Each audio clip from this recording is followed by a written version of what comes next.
Hello everyone, welcomes to all of you on my YouTube channel Manjeet science classes. So आज हम discuss करते हैं बेटा difference between electrolytic cell and electrochemical cell के बारे में।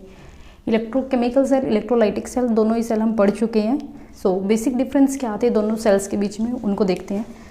फर्स्टली, इलेक्ट्रोकेमिकल सेल के अंदर केमिकल एनर्जी को कन्वर्ट किया जाता है इलेक्ट्रिकल एनर्जी के अंदर। अगर हम इनका डायग्राम देखते हैं, इलेक्ट्रोकेमिकल सेल के अंदर क्या था बेटा, एक बीकर यहाँ होता था, दोनों बीकर अलग अलग थे। अगर आपको याद है तो यहाँ पे हम जिंक का इलेक्ट्रोड लेके चलते थे, यहाँ पे हम कॉपर का इलेक्ट्रोड लेके चलते थे। जरूरी नहीं है जिंक एंड कॉपर ही लेना है, बट मोस्टली जो हमने यूज़ किया है उनके बारे में बात कर रही हूँ। कोई भी दो इलेक्ट्रोड ले सकते हो आप, बट डिफरेंट डिफरेंट मटेरियल के होंगे।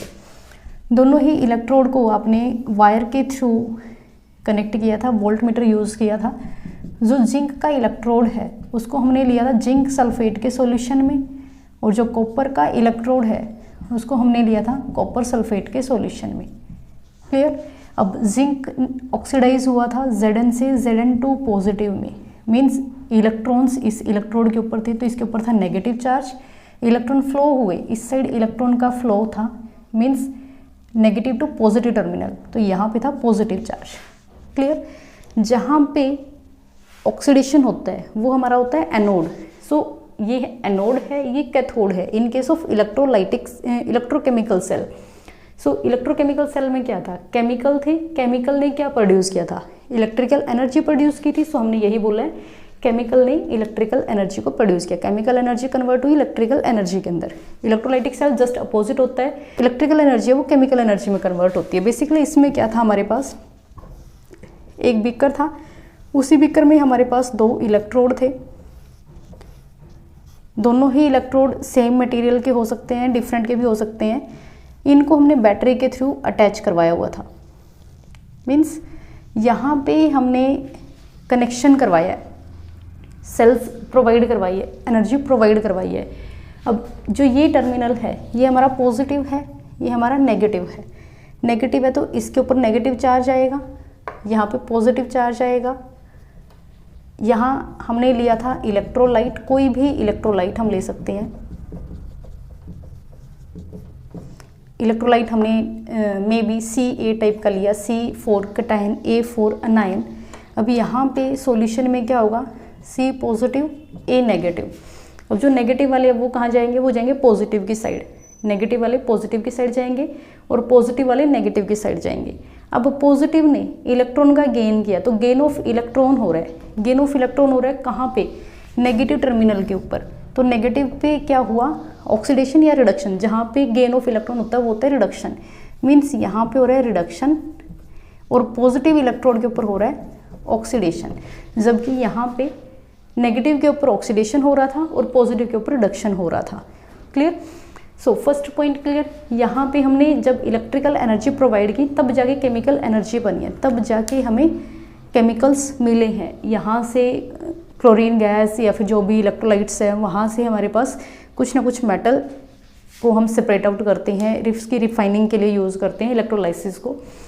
Next, spontaneous redox reaction. यहाँ पे जो रिएक्शन है वो स्पॉन्टेनियसली होती है, वो डिपेंड करता है मेटल की रिएक्टिविटी के ऊपर। क्लियर।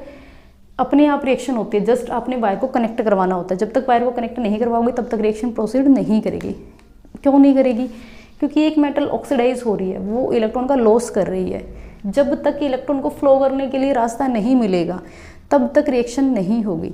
अब ये ऑक्सीडाइज हो गया, ऑक्सीडाइज होने के बाद जो इलेक्ट्रॉन्स है वो यहीं पड़े रहेंगे। क्लियर। अगर इलेक्ट्रॉन मूव करके यहाँ तक नहीं जाएंगे, उस मेटल तक नहीं जाएंगे जिसको इलेक्ट्रॉन की ज़रूरत है, तो रिएक्शन कैसे प्रोसीड होगी आगे। नेक्स्ट, यहाँ पे होता है नॉन स्पॉन्टेनियस रिडॉक्स रिएक्शन। ये अपने आप नहीं होती, इसको करवाने के लिए हमें इलेक्ट्रिकल एनर्जी प्रोवाइड करवानी पड़ती है। स्पॉन्टेनियस वो होती है जो अपने आप हो जाती है, नॉन स्पॉन्टेनियस वो होती है जिनको ज़बरदस्ती करवाना पड़ता है। सो इलेक्ट्रोलाइटिक सेल के अंदर जो रिएक्शन है वो होती है हमारी नॉन स्पॉन्टेनियस रिडॉक्स रिएक्शन। अब यहाँ पे हमने क्या किया है, दो इलेक्ट्रोड्स यूज़ किए हैं, दोनों इलेक्ट्रोड अलग अलग बीकर में है। Clear. Two electrodes are usually setup in two separate beakers. जबकि यहाँ पे जो दोनों के दोनों इलेक्ट्रोड्स हैं उनको हमने एक ही बीकर में लिया हुआ है। Next, different electrolyte in both beakers. यहाँ पे जिंक सल्फेट था, यहाँ पे कॉपर सल्फेट था, दोनों ही बीकर में डिफरेंट डिफरेंट इलेक्ट्रोलाइट है। जबकि एक ही बीकर है यहाँ पे और एक ही टाइप का इलेक्ट्रोलाइट है। So only one electrolyte is taken. Clear. जब रिएक्शन स्टॉप हो जाती थी हमारी, मीन्स जो इलेक्ट्रॉन्स हैं वो फ्लो करते रहते थे और यहाँ पे जिंक 2 सल्फेट की कॉन्सेंट्रेशन बढ़ जाती थी, SO4 2 नेगेटिव की कॉन्सेंट्रेशन घट जाती थी। तो 2 नेगेटिव घट गया और पॉजिटिव चार्जेस बढ़ गया। अगर पॉजिटिव, इस बीकर में पॉजिटिव चार्जेस ज़्यादा है तो ये इलेक्ट्रॉन को मूव करवा रहा था, ये इलेक्ट्रॉन को मूव नहीं करने देगा क्योंकि पॉजिटिव नेगेटिव क्या करेंगे, अट्रैक्ट करेंगे।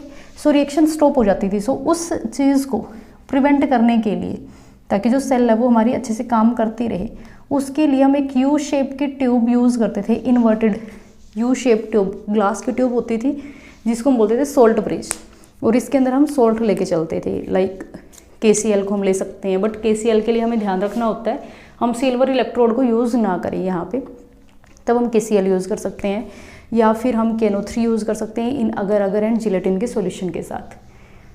सोल्ट ब्रिज यूज़ होता है यहाँ पे, बट यहाँ पे कोई सोल्ट ब्रिज की रिक्वायरमेंट नहीं होती, डायरेक्ट रिएक्शन है ये, वहाँ पे वो इनडायरेक्ट रिएक्शन है, अलग अलग बीकर में रिएक्शन हो रही होती है, यहाँ पे ये एक ही बीकर में रिएक्शन चल रही होती है हमारी। Electrodes are taken are of different material, जो इलेक्ट्रोड्स है वो डिफरेंट मटेरियल के होंगे, एक साइड कोई दूसरी मेटल होगी, दूसरी साइड कोई दूसरी मेटल होगी, डिफरेंट मटेरियल होगा। यहाँ पे डिफरेंट भी हो सकता है, सेम भी हो सकता है, कोई ज़रूरी नहीं है कि डिफरेंट ही होगा। क्लियर। सो ये था हमारा difference between electrolytic cell and electrochemical cell. I hope आपको वीडियो समझ आई हो। Thank you, have a nice day.